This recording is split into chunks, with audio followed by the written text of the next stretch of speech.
Hello, I'm Richard Raffan. This is the 34th of the Four Ways projects, in which four of us have a go at the same project at the beginning of each month. And this month we are tackling a spatula pot. And this is what I came up with in the end. I started off making one in cedar. And when moving the camera at one stage realised I hadn't been recording the last little bit. So that proved to be just as well, because this blank is splitting up quite a lot, which would have meant that it was a less than satisfactory piece had it been finished. So ended up with this Jarrah, which was the only lump I had of a suitable size, and I'd forgotten what filthy stuff it is to work. Very dry, very dusty, and you'll see I get very mucky. But it came out pretty well and will do the job for many decades, and I like to make things which are going to last.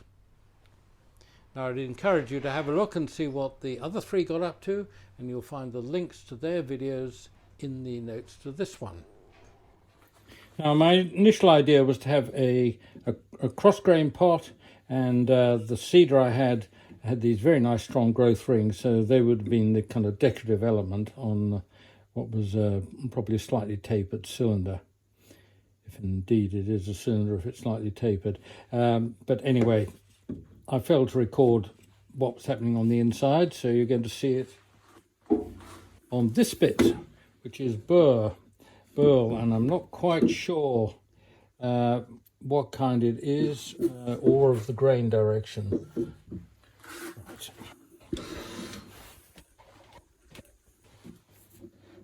It's useful to have a lamp which you can swing around and position anywhere around the job. So this is 6.5 inches long, which is 160 millimeters, and it's going to end up about 100 as a cylinder, because it has to fit into a chuck that size. So I have to come down to that size.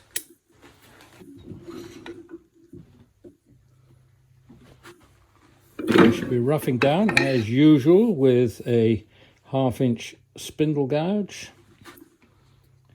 and the rest will be probably just about centre height.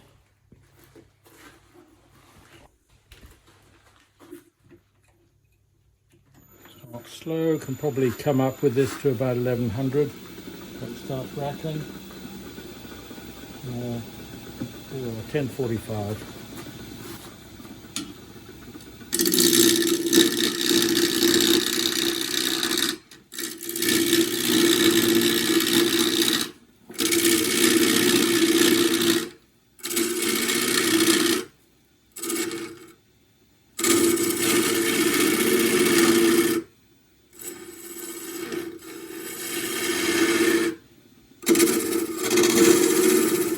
The first thing is to get a foot on it and true up the end, so if it slips on the spur drive, at least I can mount it in a chuck.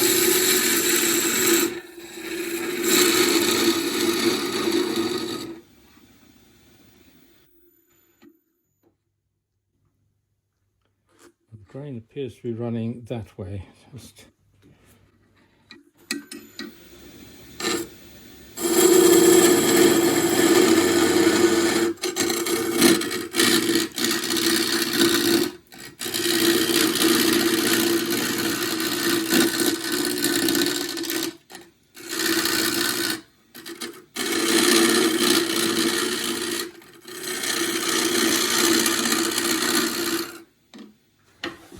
give you a wide view of this so you can see I'm holding the tool.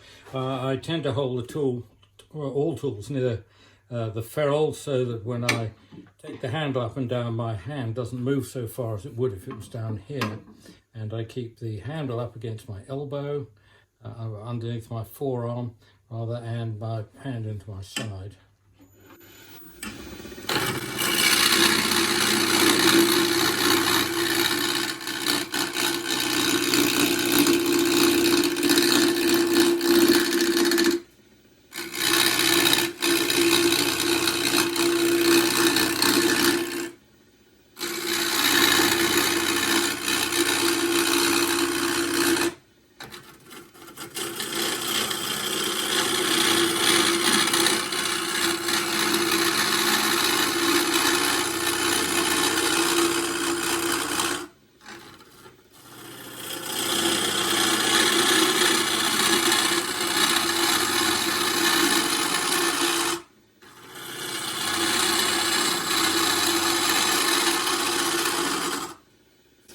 dry and it's chipping, so I suspect it's actually Jarrah.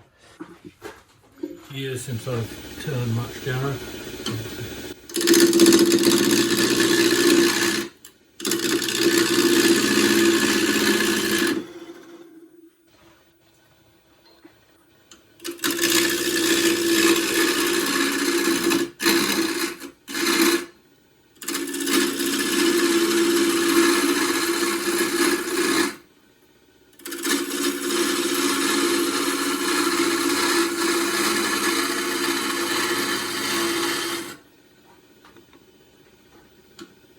Use the right wing to screw up the rim.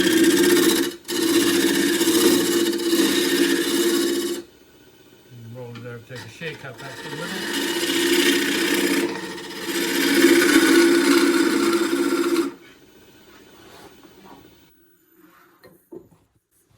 Right, still a flat bit there that's got to come off. I'll just go down this now with a 3/8 inch deep fluted bowl gouge, 3/8 flute.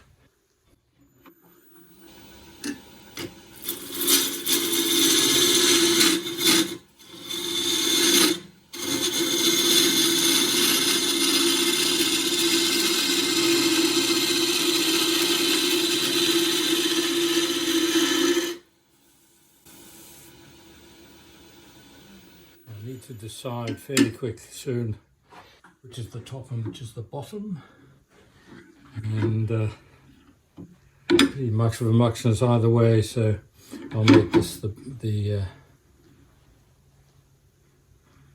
have a better look when it's off the lathe. A bit more to come here.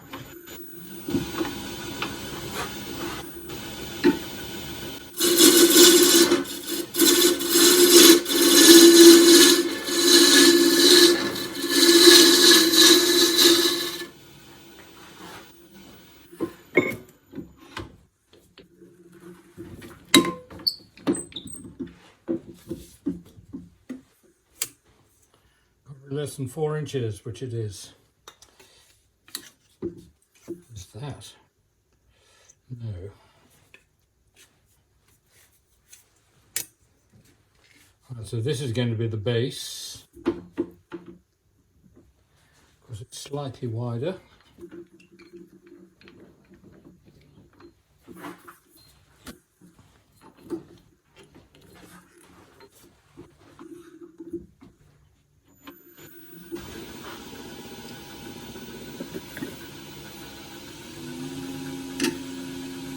Now up to 1350.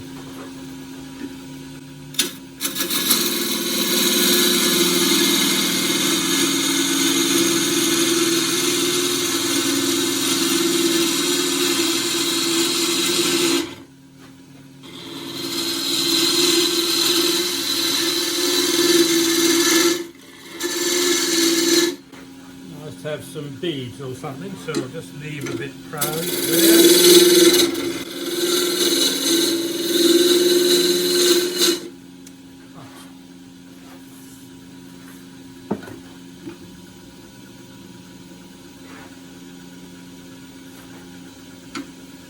Half-inch spindle gouge, half-inch flute.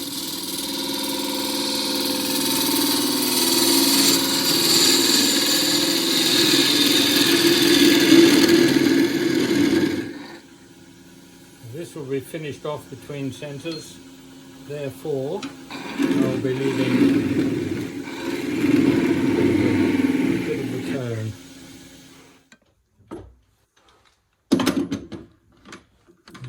75mm chuck, 3-inch chuck, which expanded out to its maximum.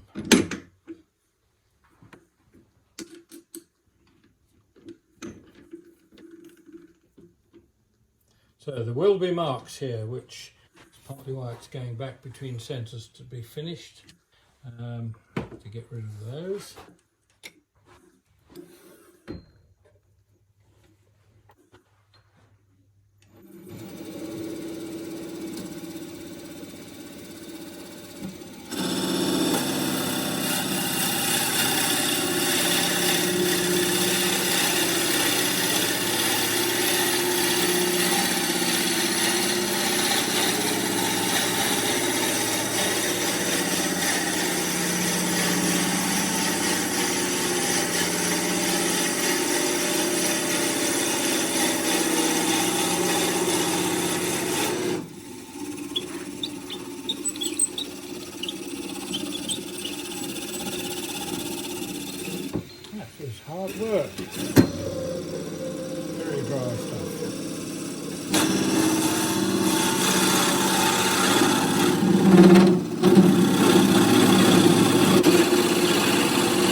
Now the middle was not hard work, which implies there might be a bit rotten or something in there.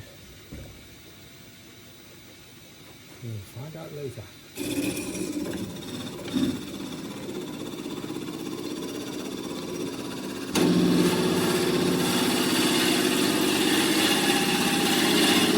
That's harder now.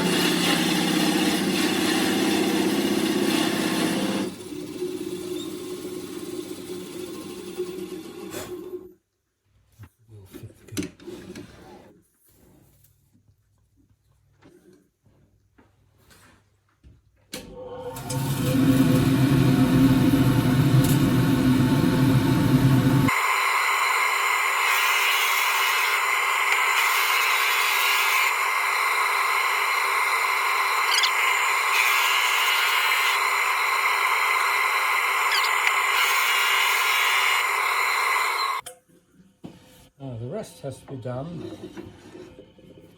by hand. And I'm going to get a shorter rest, so a longer rest tends to get in the way of it.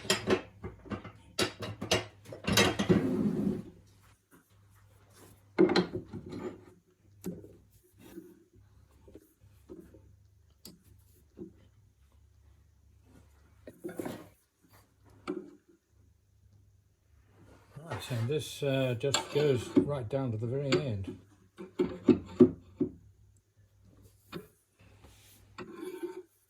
So it's high enough that only the top left edge here is cutting. So only the corners basically do the touching. If I had the rest too low, this part will just shift the tool. I'll illustrate it. If I have the rest down here, I can start cutting there, but as I come in, the tool just shifts sideways.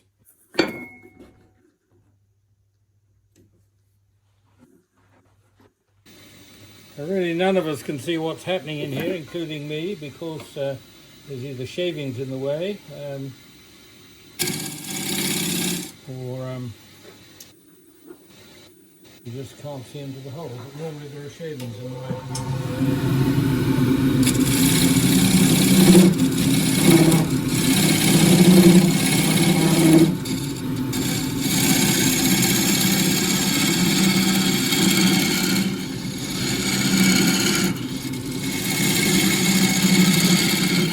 Just a little bit at a time.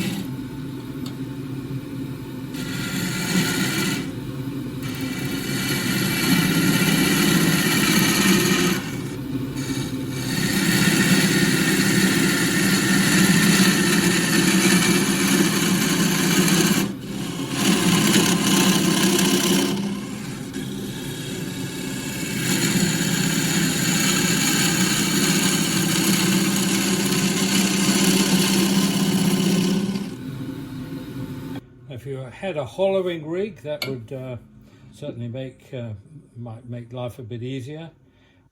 Ideally, when you're going down this far, you have a handle which is 4 to 5 times the length of the blade of the overhang. This is 6 inches, so I should be looking at a handle of at least 2 feet, and my handle unfortunately is only about 15 inches. So I am severely challenged with hanging on to the end of this. So we'll have a look from the other side.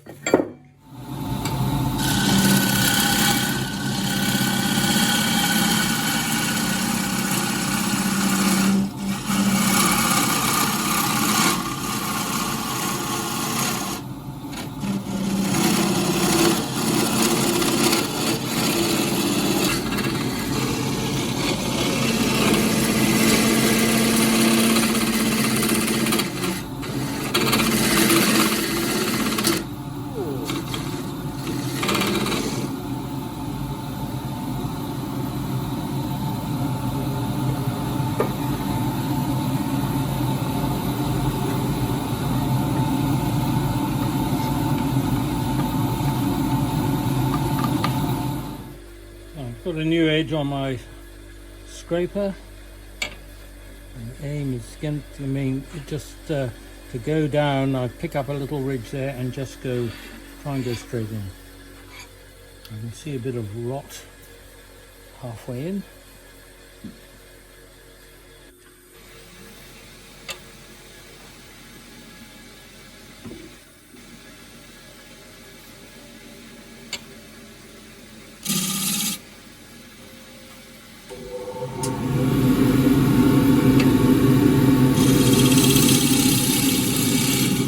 I can watch the cut progressing at about 4 o'clock on the other side there.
As I get near the bottom, you can hear the note change. About 20 mils ago.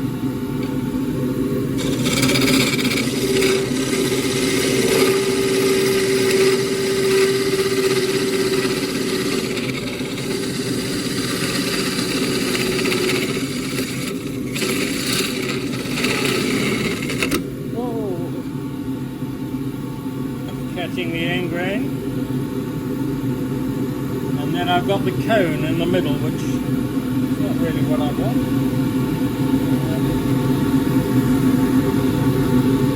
Let them out, bring them out. So I've got about another 1/4 of an inch to go, 1/8 of an inch from about a third down. Not a comfortable thing to do. And then at the bottom I need to go down, and I've got to the very bottom, I need to go down another 1/4 of an inch by the look of it.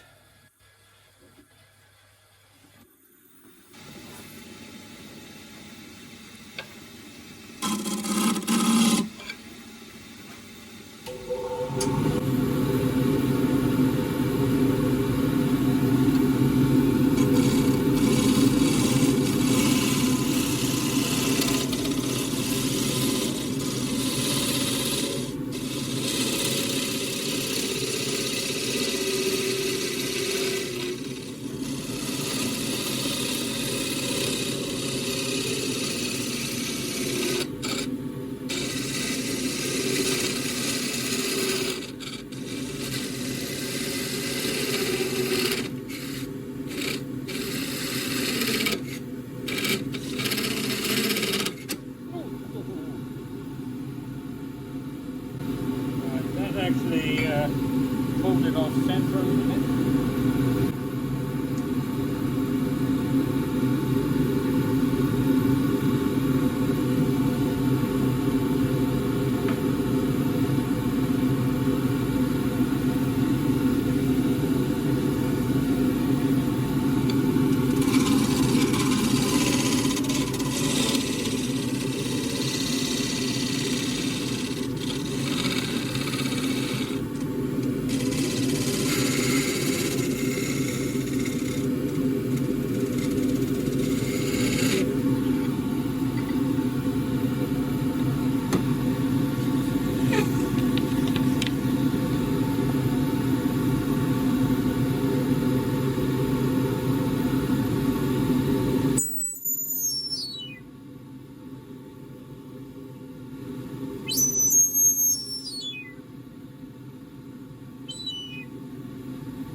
To take away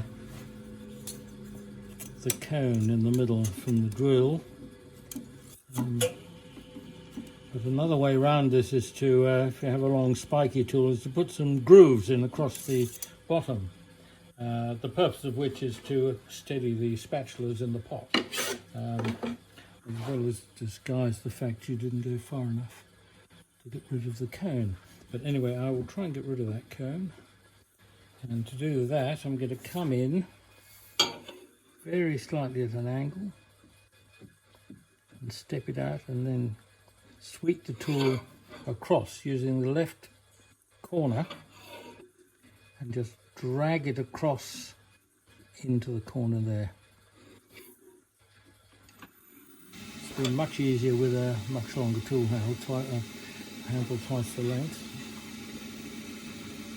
Let me feel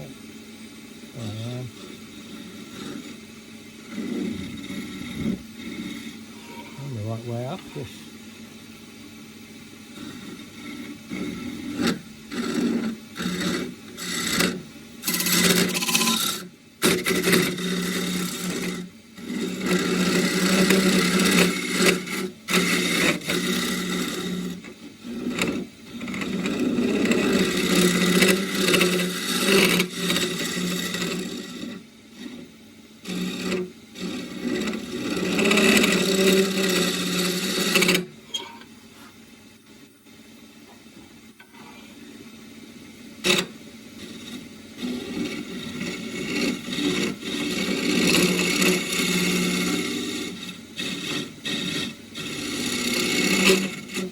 To feel this, I can't hold the tool and look in at the same time.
Triumph.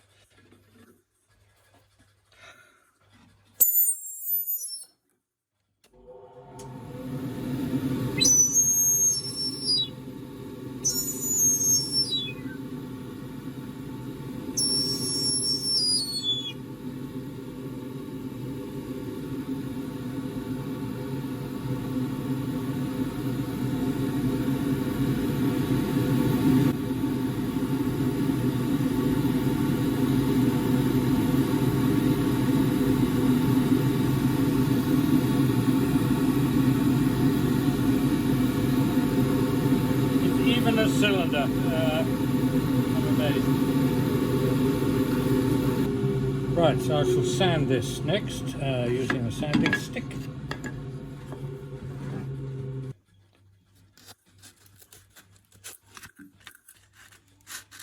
There's a half dowel. Give it round like that.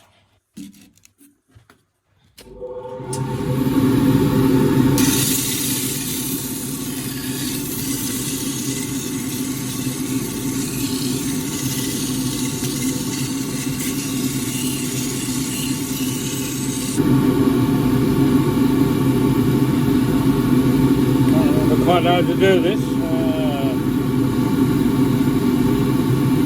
Sticking there just on a bit at the end.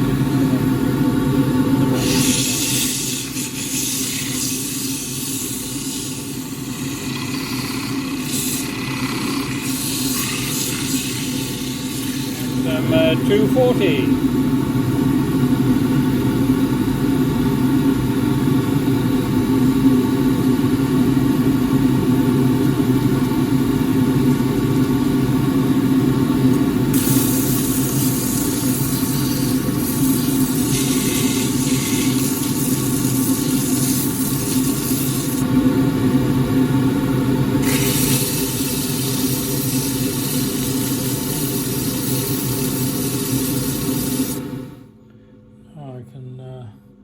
Oil the inside of that, which is going to get boiled linseed.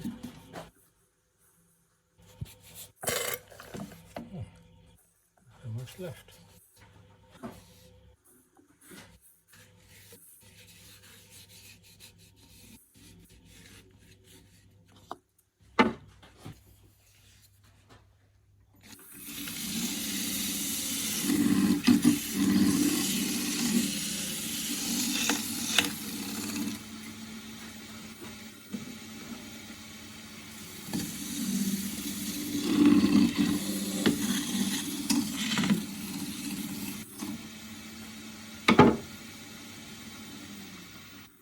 My hand can reach in there. I can, not with the thing going round, but right. So next is to do the outside. Now, unfortunately, I had another senior moment when the piece was this way round. I turned off the top, slimmed it down, and cut these beads using a gouge, a 3/8 spindle gouge, and it's now ready to turn round to be finished off the outside. So what you'll see down here is basically what you missed when I failed to press the button on the camera. And what I might have done, because I did try to remember this time, I might have hit the button twice, which on the iPhone I'm using is all too easy. You switch it on and then switch it instantly off. So I'm to stage now where I turned it to about here, and I did a lot of this with a tool I hardly ever use, which is a very heavy detail gouge, a 1/2-inch flute.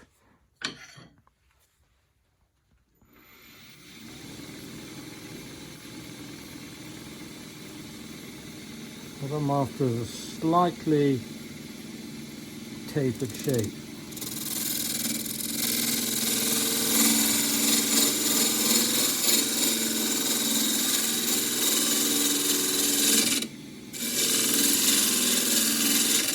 I'm doing it so that when I get under the bead, I can just roll it on its side. I'm not actually going to do that this time because it's already done. And then I was also shear scraping.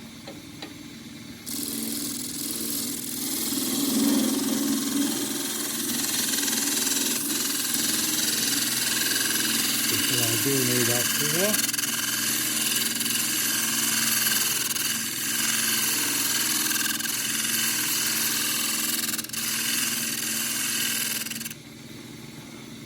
And up into the corners I had my spear point.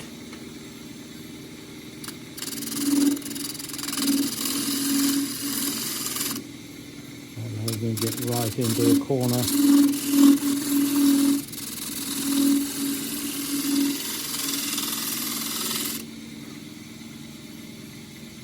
Slight bump there.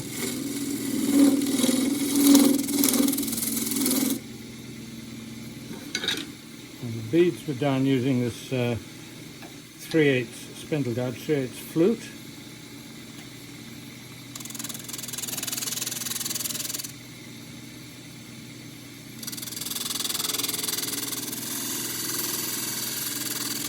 With almost sheer scraping as I come out from the bottom of the bead.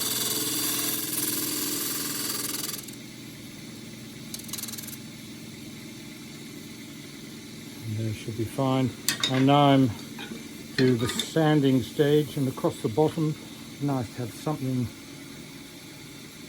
in the way of a detail on the base. And we'll use the big detail gouge for that.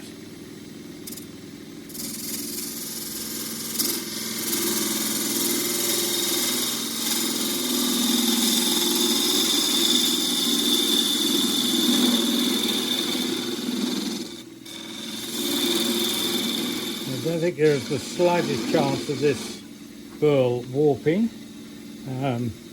It's held on the chuck, but I don't really trust it completely, so it needs to go very gently here, and I'm going to leave a little cone in the middle.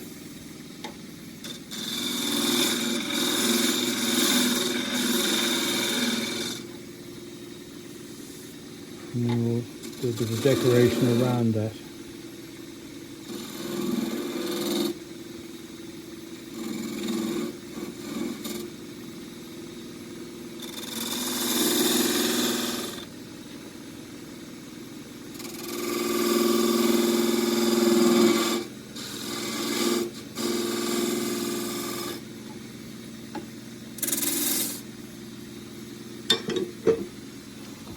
And that gets sanded.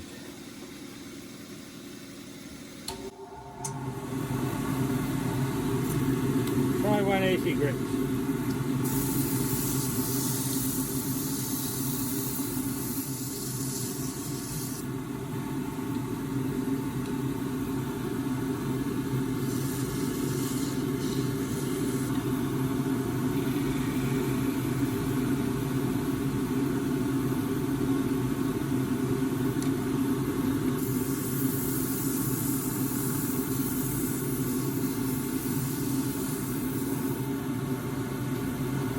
Showed signs of wanting to come off, so MDF in there, just lock it down and then it won't come off. And this with regular polishing, with wax, kind of furniture polish, just a straight commercial furniture polish, would look like a decades, if not hundreds of years old antique in about 6 months. So it'll get regular polishing and look really good. But it's the kind of finish which does not come out of a bottle.